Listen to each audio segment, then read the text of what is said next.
Good morning, all of you.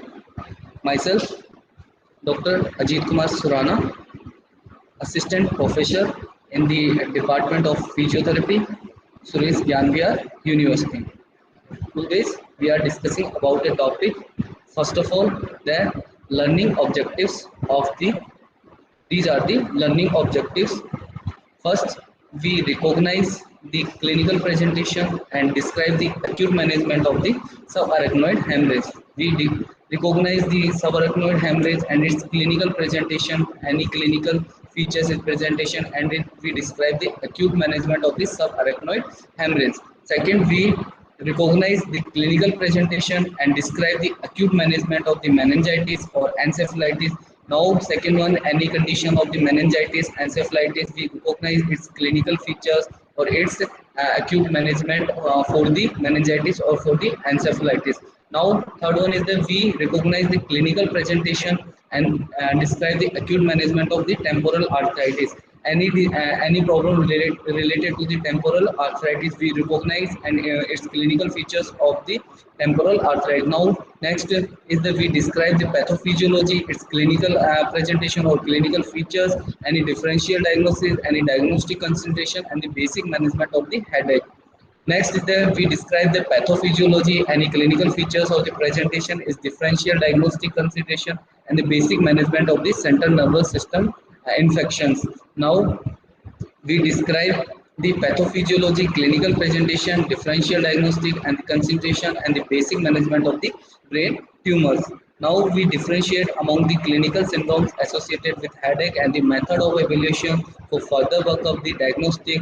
Now we recognize acute hemorrhage and ischemic stroke on the CT of the brain. So these are the learning objectives for the any type of diseases of the clinical neurology, like recognize the clinical presentation and describe the acute management of the subarachnoid type of hemorrhage, recognize the clinical presentation or clinical features and describe the acute management of meningitis or encephalitis like conditions, recognize the clinical presentation and describe the acute management of temporal arthritis conditions. And now we describe the pathophysiology of the disease, its clinical presentation or clinical features, differential diagnostic consideration, and the basic management of the headache-like of conditions. Now we describe the pathophysiology, its clinical presentation or clinical features, its differential or diagnosis, how can we diagnose the disease, and its basic management of the central nervous system infection. Describe the pathophysiology, clinical presentation, and differential diagnostic consideration, and the basic management of the brain tumor-like conditions. Now we differentiate among the clinical syndrome associated with headache and the method of the evaluation for further work of the diagnosis. And now we recognize acute hemorrhage and the ischemic stroke on the CT of the brain. These are the learning objectives of the clinical neurology. Introduction. The autoimmune disorders of the nervous systems can attack the central nervous system, which include brain and spinal cord or PNS, peripheral nervous system, consisting of nerves that connect the central nervous system. So, the autoimmune introduction of the autoimmune disorders. So, the autoimmune disorders of the nervous system, they can attack the central nervous system, which include brain and spinal cord or peripheral nervous system that consisting of nerves that connect the central nervous system. The autoimmune nervous system disorders includes now the autoimmune disorder, autoimmune nervous system disorders. They include the multiple sclerosis, myasthenia gravis, and the Guillain-Barré syndrome. So, this is the introduction of the autoimmune disorders. Autoimmune disorders of the nervous system, they attach the central nervous system, includes the brain and the spinal cord or the peripheral nervous system that consisting of nerves that connect the central nervous system. Or autoimmune nervous system disorders include multiple sclerosis, myasthenia gravis, and the Guillain-Barré syndrome. So first, definition of the multiple sclerosis. Multiple sclerosis is a chronic demyelinating disease that affect the myelin sheet of neurons in the central nervous system. So this is the definition of the multiple sclerosis.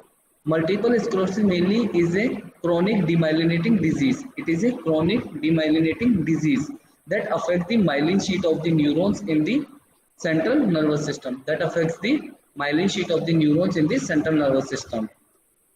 Now the incidence of the multiple sclerosis. Incidence of the multiple sclerosis. Onset of the multiple sclerosis occurs between 20 to 40 years of the age. Onset of the multiple sclerosis, it occurs between 20 to 40 years of age. In multiple sclerosis, women are more affected than the men. Women, they are more affected than the men. Whites are more affected than Hispanics, blacks, or the Asians. White peoples, they are more affected than the Hispanics, blacks, or the Asians. This is the most prevalent in polar climate of the North America and the Europe. Multiple sclerosis, it is most prevalent in the colder air climates of the North America and the Europe, and it is occurs in the migrations. So this is the incidence of the myasthenia gravis. Onset occurs between 20 to 40 years of age. Women are more affected than the men. Whites are more affected than Hispanics, blacks, or the Asians. Most prevalent in the colder climates of the North America and the Europe, and migration. Now the etiology and the risk factors. Etiology and the risk factors. Exact cause is not known yet. Exact cause of multiple sclerosis is not known yet. Most theories suggest that multiple sclerosis is an immunogenetic viral disease. Immunogenetic viral disease. Most theories that they are suggested that the multiple sclerosis is a immunogenetic viral disease with Epstein-Barr virus. It is affected by the Epstein-Barr virus. Now that this is the etiology of the multiple sclerosis. Exact etiology is not known yet, but most theories they suggested that the multiple sclerosis is a immunogenetic viral disease with Epstein-Barr viruses. Now the risk factors related to the multiple sclerosis. In risk factors, age most of the time between the 20 to 40 years of the age. Risk factor age that comes in multiple sclerosis is between 20 to 40 years. Sex, women are more affected than the men, or women have a more chance to susceptible to the multiple sclerosis than men's. Family history, it is depends on the genetic susceptibility. Certain infections like Epstein-Barr virus. So this is the etiology and the risk factors of the multiple sclerosis. Exact etiology is not known yet. Most theories suggest that the multiple sclerosis is an immunogenetic viral disease with Epstein-Barr virus. Risk factors is most in between the age of 20 to 40 years. Sex, women have more chances than the males. Family history, genetic susceptibility, certain infections like Epstein-Barr viruses. Now the climate is the another risk factors for susceptible to the multiple sclerosis. It is more common in the cold climate areas as compared to hot climate areas. Certain autoimmune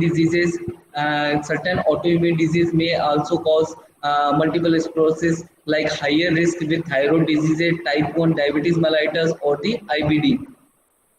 These are the certain autoimmune diseases like higher risk the thyroid disease, type 1 diabetes mellitus, or IBD. Now the next risk factors is the smoking is the another risk factors to cause multiple sclerosis. Stress and fatigue, they may cause multiple sclerosis. Any physical injury, they may also cause multiple sclerosis. Pregnancy may relating to the stress to the labor or the puerperium. These are the risk factors of the multiple sclerosis. Like climate, it is more common in the cold climate area. Certain autoimmune diseases like a higher risk with the thyroid disease, type 1 diabetes mellitus, or the IBD. Smoking, stress or fatigue, physical injury, pregnancy may relating to the stress to labor or the puerperium. Now the clinical manifestations of the multiple sclerosis. Next is the clinical manifestations of the multiple sclerosis. The course of illness varies from person to person. The course of illness, it is varies from different person to the person. So clinical manifestation, they are varies from person to person. The mainly the four clinical patterns have been identified according to person. The four clinical pattern types have been identified. First one is the relapsing or remitting multiple sclerosis. This is the most common initial pattern. Relapsing and remitting multiple sclerosis. This is the most common initial pattern. In these episodes of acute worsening with recovery, in this there is a episodes of acute worsening with recovery and a stable course between relapses. So first one is the relapsing or remitting multiple sclerosis. This is the most common initial pattern of the multiple sclerosis. In this episodes of acute worsening with recovery, episodes of acute worsening with recovery and a stable course between the relapses. Stable course between the relapses. Now the second one is the primary progressive multiple sclerosis. Primary progressive multiple sclerosis. In this, it is a gradual, nearly continuous neurologic deterioration from onset of the manifestations. Primary progressive multiple sclerosis, it is gradual, nearly a continuous neurologic deterioration from onset of the manifestations. Now the next is the secondary progressive multiple sclerosis. Secondary progressive multiple sclerosis. This is a gradual neurologic deterioration. This is a gradual neurologic deterioration with or without superimposed acute relapses. With or without the superimposed acute relapses in a client who previously has relapsing remitting multiple sclerosis. So this is the third one, secondary progressive multiple sclerosis. In this there is a gradual neurologic deterioration with or without superimposed acute relapses. With or without the superimposed acute relapses in a client who previously has a relapsing remitting multiple sclerosis. Now last one is the progressive relapsing multiple sclerosis. Progressive relapsing multiple sclerosis. This is a gradual neurologic deterioration. It is a gradual neurologic deterioration from the onset of manifestations, but with subsequent superimposed relapses. This is a gradual neurologic deterioration from the onset of manifestation, but with subsequent superimposed relapses. So next, these are the four clinical manifestations of the multiple sclerosis. Now the other symptoms of the multiple sclerosis are the first one is the cerebellar signs. Cerebellar signs, in cerebellar signs includes the nystagmus. In cerebral signs we include the nystagmus, ataxia, dysarthria or dysphagia. Nystagmus means abnormal eye movements. Ataxia means loss of coordination or loss of movement. Dysarthria means movement disorder. This is related to the movement disorder. Next one is the dysphagia. So these four are the cerebral signs: nystagmus, ataxia, dysarthria, and the dysphagia. Now the next symptoms are the motor symptoms. In motor symptoms, there is a weakness or the paralysis of the limb, trunk, or the head. In motor response, there is weakness or paralysis of the limbs, trunks, or head may occur. Weakness or paralysis of limb, trunk, or head may occur. Diplopia, scanning speech, or spasticity of the muscles that are chronically affected. So these are the motor symptoms of the multiple sclerosis.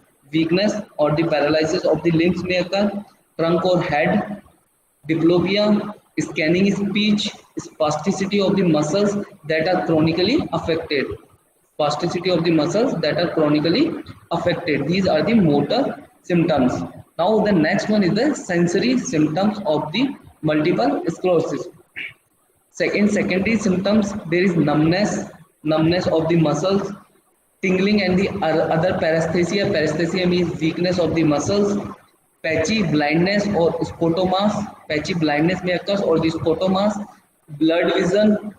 In sensory there is a blurred vision, vertigo, tinnitus, decreased hearing, chronic neuropathic pain may occur, radicular nerve root. In radicular nerve root, pain in the lower thoracic abdominal region, radicular pain in the lower thoracic abdominal regions. Now next one, the Lhermitte's sign is a transient sensory symptom.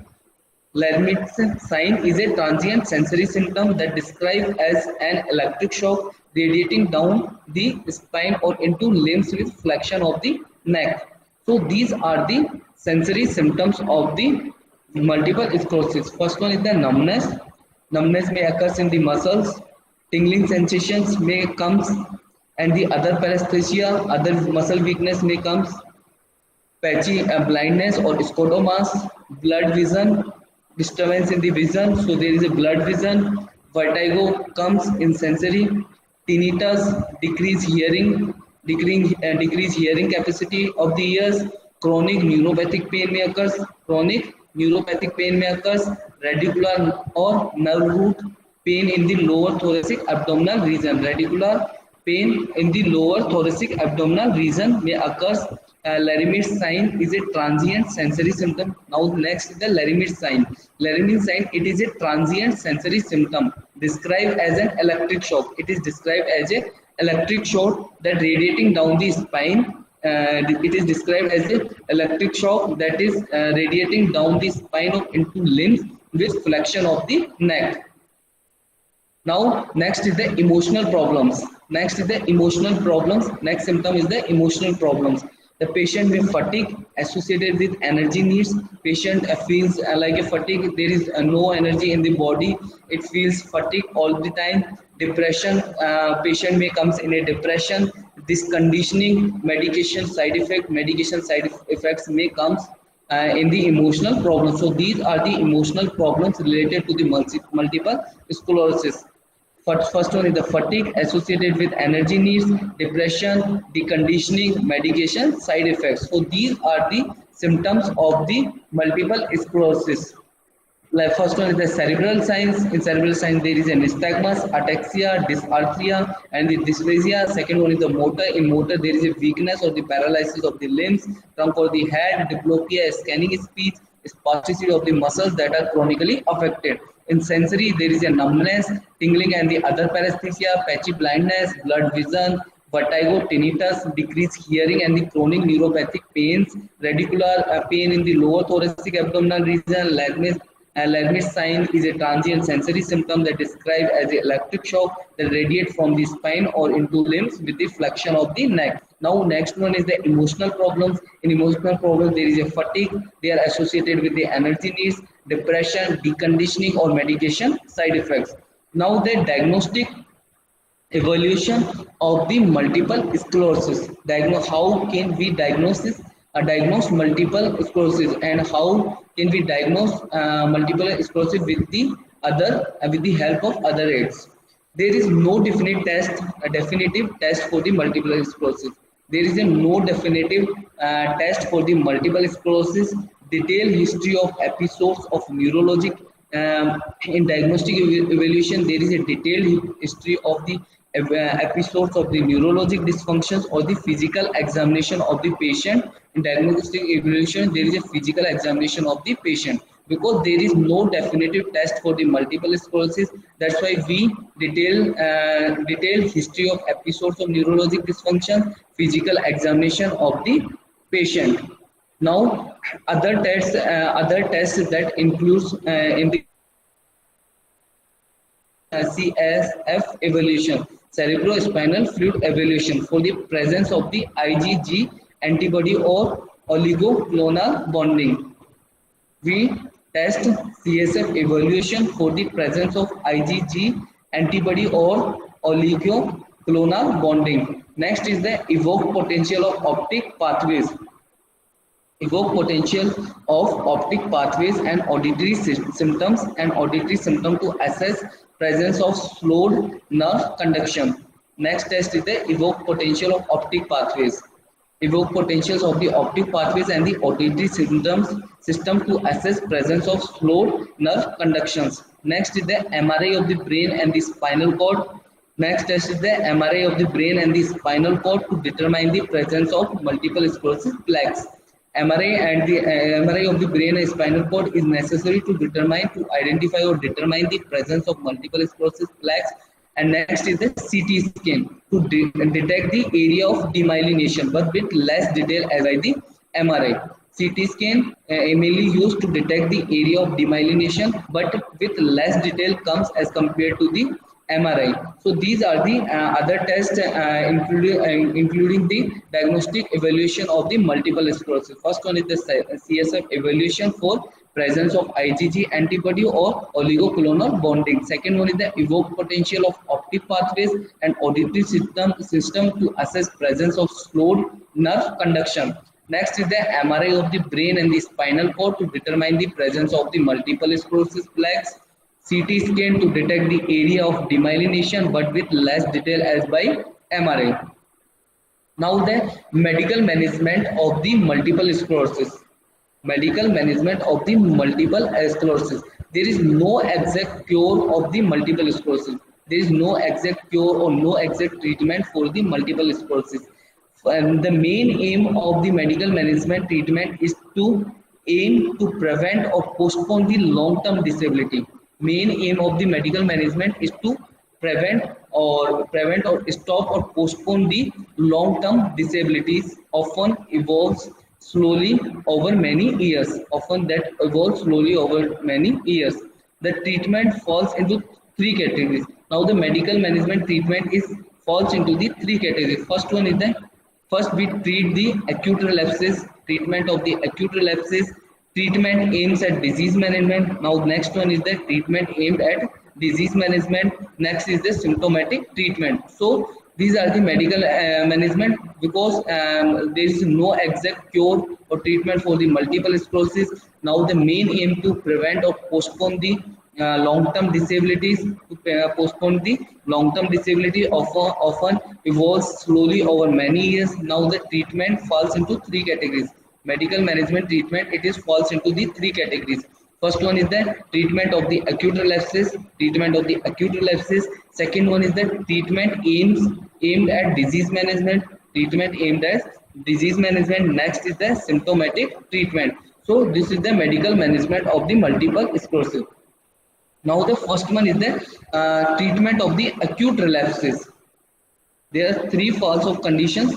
First condition is the treatment of the acute relapses. In treatment of the acute relapses, first we start with corticosteroid therapy. Corticosteroid therapy because they have a anti-inflammatory and immunosuppressive property. They have a anti-inflammatory and the immunosuppressive property. We start with a corticosteroid in treatment of the acute relapses. We start with a corticosteroid therapy. Corticosteroid therapy because they are used in the anti-inflammatory and immunosuppressive properties. Anti-inflammatory and the immunosuppressive properties of the corticosteroid therapy. For examples, methylprednisolone given IV or orally. We given methylprednisolone given IV, intravenous or orally, azathioprine and cyclophosphamide. Azathioprine and the cyclophosphamide in severe cases. So this is the treatment of the acute relapse. We start with a corticosteroid therapy because they have a anti-inflammatory and the immunosuppressive properties. For example, drugs like methylprednisolone, they are given IV or orally, azathioprine and the cyclophosphamide in severe cases. Now the next is that treat and next point is that we treat the exacerbations, treatment aimed at disease management. We treat the exacerbations, so the treatment aimed at disease management. We start with a interferon beta 1b. We start with a interferon beta 1b. Drugs is betaseron given subsequently subcutaneously. Betaseron drugs, they are given subcutaneously because they are antiviral and immunoregulatory properties. Betaseron, they are given subcutaneously because they have an antiviral and the immunoregulatory properties. For ambulatory clients with relapsing and remitting, they are given for a ambulatory clients with relapsing and remitting.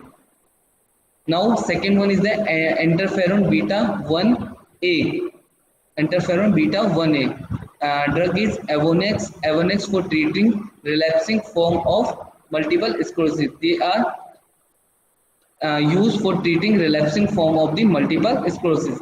Next is the glatiamar acetate. Glatiamar acetate. Glatiamar acetate. In glatiamar acetate, there is cofaxine for relapsing and remitting multiple. They are used for the relapsing and remitting multiple sclerosis. So this is second one is the treat exacerbation or for the treatment aimed at disease management. In this, the drugs are used like first one is the interferon beta 1b. In this, there is a beta seron. They are given subcutaneously because they have antiviral and immunoregulatory properties. They are mainly used for ambulatory clients with relapsing and remitting activities. Second one is the interferon beta 1a. In this, the drug is Avonex. Avonex, they are given for treating relapsing form of the multiple sclerosis. Now the next drug is the glatiamar acetate. Glatiamar acetate. In this, there is a cofaxine for relapsing and remitting multiple sclerosis. Now the third one is the symptomatic treatment. Third treatment is the symptomatic treatment given. Third is the symptomatic treatment given. It is mainly used for the bladder dysfunction. Mainly used for the bladder dysfunction. Oxybutynine, propanthenol for constipation. Psyllium hydrophilic, mucoids, suppositories for fatigues, amantadine or modafinil for spasticity, baclofen, diazepam or dantrolene. These are the symptomatic treatment for the multiple sclerosis, for bladder dysfunction, for constipations, for fatigue, and for the spasticity. And next for the tremors, we given propanol, phenobarbital, or clonazepam for this aesthesia and the trigeminal neuralgia. The drugs they are given are carbamazepine, phenytoin, or amitriptyline. For this aesthesia, transcutaneous electric nerve stimulation is helpful for this aesthesia. Now the fourth one is the nutritional therapy for the multiple sclerosis. In nutritional therapy, there is megavitamin.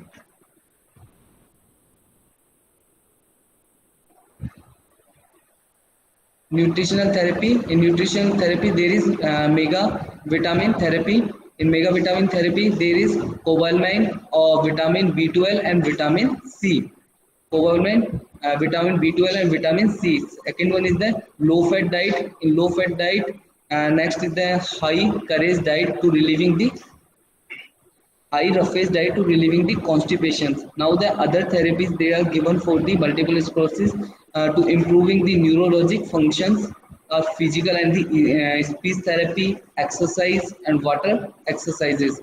Other neurologic functioning they are given for other neurologic function are the physical and the speech therapies, exercise and water exercises. Now the surgical management for the multiple sclerosis. In surgical management, there is a deep brain stimulation given for the multiple sclerosis. If other options have failed, then a device is implanted that stimulated an area of brain in case of severe tremor in the limbs. Also, the deep brain stimulation. If the other options have failed, then a device is implanted that stimulates an area of brain in case of severe tremor in the limbs. Next is the implantation of a drug catheter or the pump. Implantation of a drug catheter or the pump. A catheter is placed in the lower spine area to deliver a constant flow of drug like baclofen.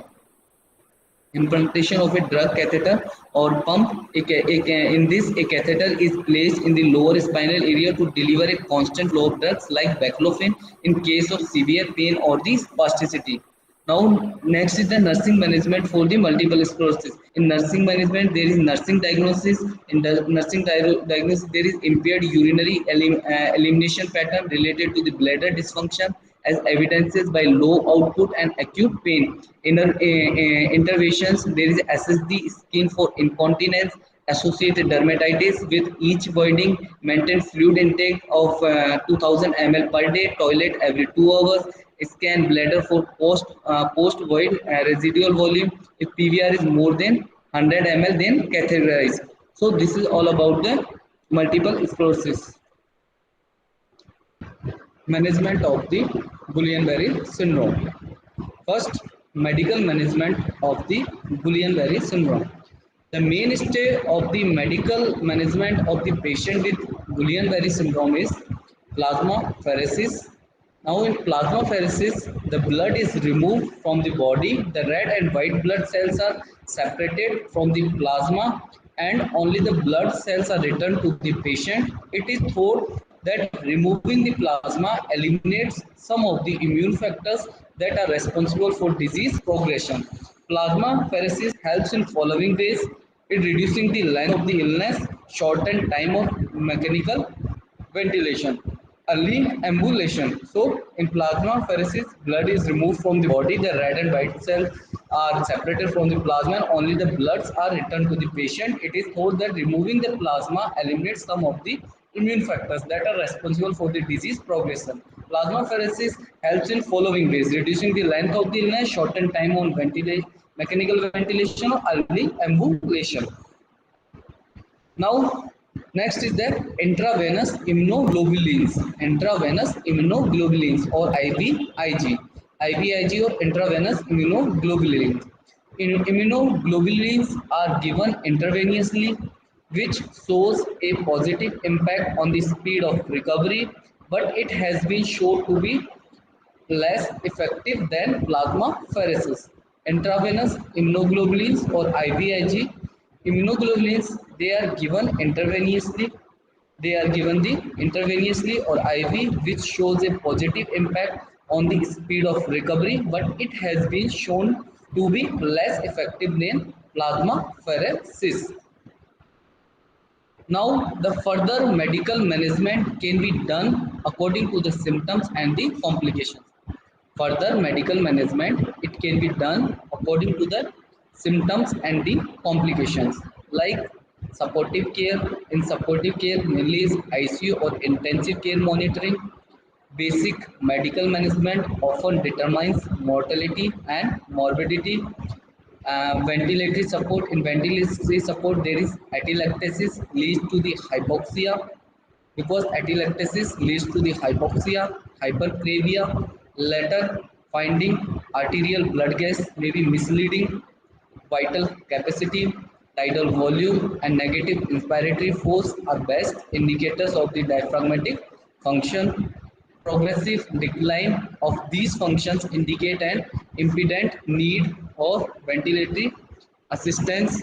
Mechanical ventilation usually required if VC drops below about 14 ml per kg. Ultimate risk depending on age, the presence of accompanying lung disease, aspiration risk, and assessment of respiratory muscle fatigue. Atelectasis treat initially by incentive spirometry, frequent suctioning, and chest physiotherapy to mobilize patients. Intubation may be necessary for patients with subcutaneous oropharyngeal dysfunction to prevent aspiration. So, these are the further medical management can be done according to the symptoms of the Guillain-Barré syndrome and the complications. First one is the supportive care. First is the supportive care, mainly in ICU monitoring. In supportive care, there is ICU monitoring or intensive care unit monitoring. Basic medical management offered determines mortality and the morbidity. Basic medical management they offer determines the mortality and the morbidity. Second one is the ventilatory support. In ventilatory support for the atelectasis, it leads to the hypoxia, later finding arterial blood gases may be misleading. Arterial blood gases they may be misleading. Vital capacity, tidal volume, and negative inspiratory force are best indicator of the diaphragmatic function. Vital capacity, tidal volume, and negative inspiratory force are best indicators of diaphragmatic function. Progressive decline of these functions. There is progressive decline of these functions indicates an impending need or ventilatory assistance. Mechanical ventilation is usually required if VC vital capacity drops below above 14 ml per kg. Ultimate risk depending on age. Ultimate risk it mainly depending on age, the presence of accompanying lung disease, and the presence of the accompanying lung disease, aspiration risk, and assessment of the respiratory muscle fatigue. and the assessment of the respiratory muscle fatigue. Atelectasis treated initially by incentive spirometry. Atelectasis, it is treated initially by the incentive spirometry, frequent suctioning and chest physiotherapy to mobilize the secretion. Initially by the incentive spirometry for frequent suctioning and chest physiotherapy to mobilize secretions. Intubation may be necessary for patient. Now the intubation, it may be necessary for patient with substantial oropharyngeal dysfunction to prevent aspiration. Now, autonomic dysfunction may be self-limited, do not overtreat. It may be self-limited or do not overtreat. Sustained hypertension managed by angiotensin converting enzyme inhibitor. So now the sustained hypertension, it is managed by the angiotensin converting enzyme inhibitor or beta blocking agent.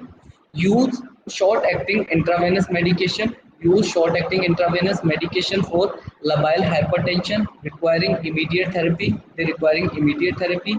Postural hypertension treated with fluid bolus or positioning. Postural hypertension treated with fluid bolus or the positioning. Urinary difficulties may require intermittent catheterization. So autonomic dysfunction, they may be self-limited. They are the self-limited. They do not overtreat. They do not the overtreat. Sustained hypertension, they will be managed by the angiotensin converting enzyme. Sustained hypertension, they may be managed by the angiotensin converting enzyme inhibitor or the beta blocking agent. Use short acting intravenous medication. Now we use the short acting intravenous medication for labile hypertension, require immediate therapy. They require the immediate therapy. Postural hypertension, it is treated with fluid bolus or the positioning. Now the postural hypertension, it may be treated with the fluid bolus or by the positioning of the patient. Urinary difficulty may require intermediate catheterization. Now the any urinary difficulties of the patient, it may be require intermediate catheterization. Now nosocomial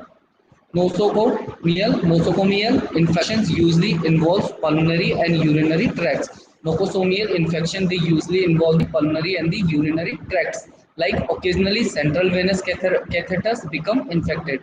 Occasionally central venous catheters, they become infected. Antibiotic therapy should be reserved for those patients. Now the antibiotic therapies, they should be reserved for those patients. Antibiotic therapies, they should be reserved for those patients showing clinical infection rather than colonization of fluid or sputum specimens. Now, venous thrombosis is due to the immobilization poses a great risk of thromboembolism. Due to the immobilization poses a great risk of thromboembolism. Prophylactic use of subcutaneous heparin and the compression stocking. Prophylactic use of the subcutaneous heparin and the compression stocking. So, nosocomial infection, they usually involve pulmonary and the urinary tracts. Nosocomial infection, they usually involve the pulmonary and the urinary tract. Occasionally, central venous catheters become infected. Occasionally, the central venous catheters, they become infected. Antibiotic therapy, now the antibiotic therapy should be reserved for those patients. Antibiotic therapy, it should be reserved for these type of patients, those who showing clinical infections rather than colonization, those showing the clinical infection rather than colonization of fluid or sputum specimens. Now, second one is the venous thrombosis. Venous thrombosis is mainly due to the immobilization causes. It's mainly due to the immobilization causes a great risk of thromboembolism. A great risk of the thromboembolism. Prophylactic use of the subcutaneous. Next is the prophylactic use of the subcutaneous heparin and the compression stocking. Venous thrombosis, it may be reduced by the prophylactic use of the subcutaneous heparin and the compression stockings. Now, the physiotherapy management for the Guillain-Barré syndromes. First is the aim of the physiotherapy management. Aim of the physiotherapy management for the Guillain-Barré syndrome. First, we regain the patient independence with everyday tasks. Regain the patient independence with everyday tasks. retrain the normal movement pattern. Now we retrain the normal movement patterns, improve patient postures. Now we improve the patient's posture, improve the balance and coordination of the patient, maintain clear airways. Now we maintain the clear airways, prevent any lung infection. Now we prevent any lung infection, support joint in functional position to minimize damage or deformity, support the joint in functional position to minimize the damage or the deformity, with prevention of the pressure sores, maintain peripheral circulation, or provide psychological support for the patient and the relatives. So this is the physiotherapy management for the Guillain-Barré syndrome patient. First, the aim of the physiotherapy management for the Guillain-Barré syndrome is the first we regain the patient independence with everyday task. We regain the patient independence with everyday task. We retrain the normal movement pattern. Now we retrain the patient for the normal movement patterns. Now we improve the patient posture. We improving the posture of the patient. We improve the balance and coordination of the patient. We maintain clear airways. Now we maintain the clear airways, prevent lung infection, prevent any type of lung infection, support joint in functional position. We support joint in functional position to minimize the damage or the deformity. Now with prevention of the pressure, so now prevention of the pressure source, maintain peripheral circulation of the patient, or provide psychological support for the patient with relatives. Now, first one is the respiratory. Now, the respiratory care of the patient. The common respiratory complication in the rehabilitation setting include incomplete respiratory recovery, includes chronic obstructive pulmonary disease or COPD, restrictive respiratory disease like pulmonary scarring or the pneumonia, and the tachytaxis from the chronic intubation and the respiratory muscle insufficiency, sleep hyperapnea and the hypoxia which worsen during sleep can be the result of the restrictive pulmonary function. So first is the respiratory care. In respiratory care, the common respiratory complication in the rehabilitation, the common respiratory complications in the rehabilitation setting includes incomplete respiratory recovery. Setting includes the respiratory recovery in incomplete respiratory recovery includes chronic obstructive pulmonary disease, restrictive respiratory disease like pulmonary scarring or pneumonia, and tachytaxis from chronic intubation, and respiratory muscle insufficiency, sleep hyperapnea, and the hypoxia which worsen during sleep can be the result of a restrictive pulmonary function. Now, the treatment methods are the nighttime saturation records. Treatment methods are the nighttime saturation record with pulse oximeter and the bilevel positive airway pressure. Bilevel positive airway pressure may be indicated for the patients.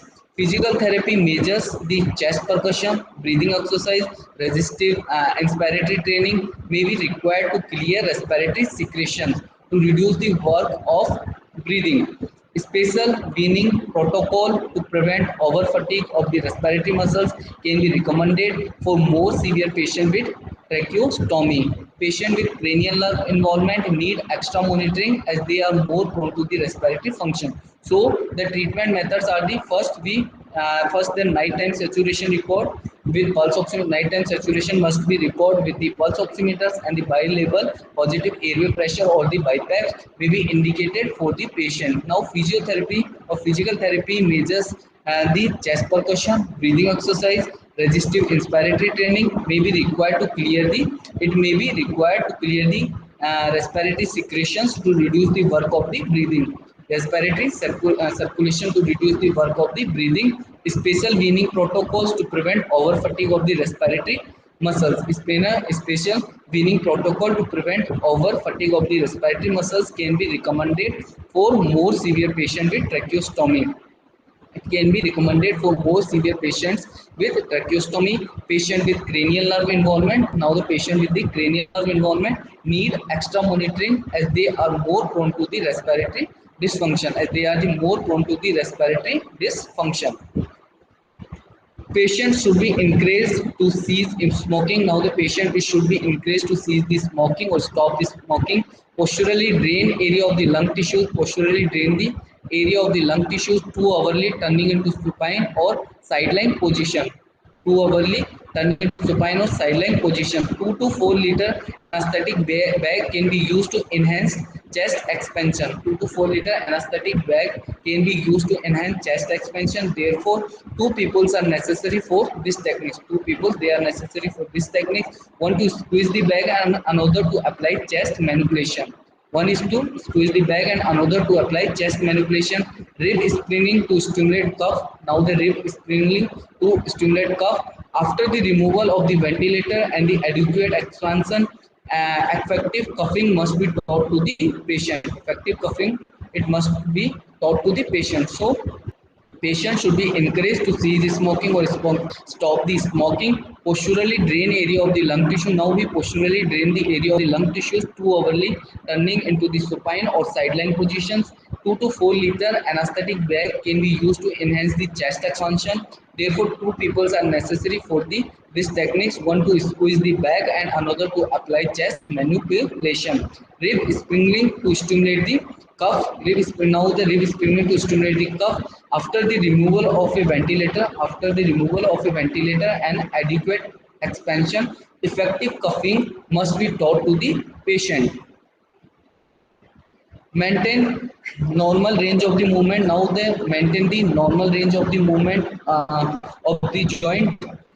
Gentle passive movement through full range of motion. Gentle passive movement through full range of motion at least 3 times a day, especially at hip, shoulder, wrist, ankle and feet joints. Orthosis must may be applied if necessary. Use of light splints like using plastozoti may be required to following purpose listed below. Support the peripheral joints in comfortable and functional position during the flaccid paralysis. Support the peripheral joints in comfortable and the functional position during flaccid paralysis to prevent the abnormal movements to stabilize patient using sandbags or pillows. To stabilize the patient using the sandbags or pillows. So maintain normal range of the movement.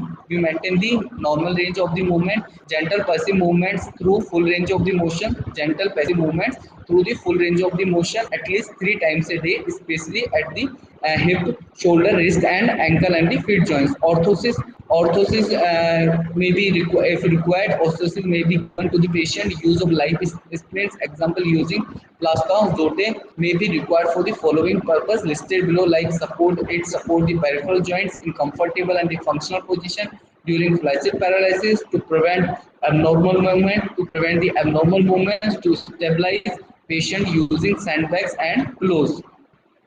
Prevention of the pressure sores. Next is the prevention of the pressure sores. Prevention of the pressure sores. Too overly change in patient position. Next, the too overly change in patient position from supine to the sideline. Too overly change in patient position from supine to the sideline. If the sores have developed, then UVR or ice cube massage to enhance healing. Prevention of the pressure sores. Now the prevention of the pressure sores, it should 2 hourly change in the patient in every 2 hours, changing the position of the patient from supine to the sideline. If the sores have developed, then UVR or ice cube massage to enhance healing. So we prevent the pressure sores.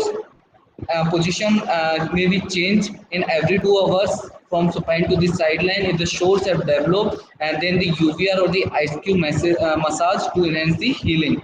Now maintenance of the circulation. Now we maintain the circulation of the patient, blood circulation of the patient. Passive movements may be given to the patient. The patient is unable to move his joints, so passive movements may be given to the patient. Effleural massage to the lower limb. Now given the effleural massage to the lower limb. Relief of pain. Now the relief of pain, transcutaneous electric nerve stimulator. For the relief of pain, transcutaneous electrical nerve stimulation or TENS may be given. Massage with passive range of motion. Massage is given with the passive range of motion. The patient can demonstrate increased sensitivity to light touch. The patient can demonstrate increased sensitivity to light touch. A cradle can be used to keep the bed sheet away from the skin. A cradle can be used to keep the bed sheet away from the skin. Low pressure wrapping or snug fitting garments. Low pressure wrapping or snug fitting garments can provide a way to avoid light touch. Reassurance and explanation of what to expect can help in alleviation of anxiety could compound the pain. So relief of pain by the transcutaneous electric nerve stimulation or given massage with passive range of motion, the patient can demonstrate increased sensitivity to light touch. A cradle can be used to keep the bed sheet away from the skin. Low pressure wrapping or snug fitting garments. Now the low pressure wrapping or snug fitting garments can provide a way to avoid light touch, reassurance, and the explanation of what to expect can help in alleviation of the anxiety that could compound the pain. Strength and endurance. Now go for strength and endurance training. Strengthening exercise can involve isometric, isotonic, or the isokinetic exercise. Strengthening exercise, they can involve isometric, isotonic, or the isokinetic exercise, while endurance training involves progressively increasing the intensity and duration of the functional activities such as walking or stair climbing. So strength and the endurance training.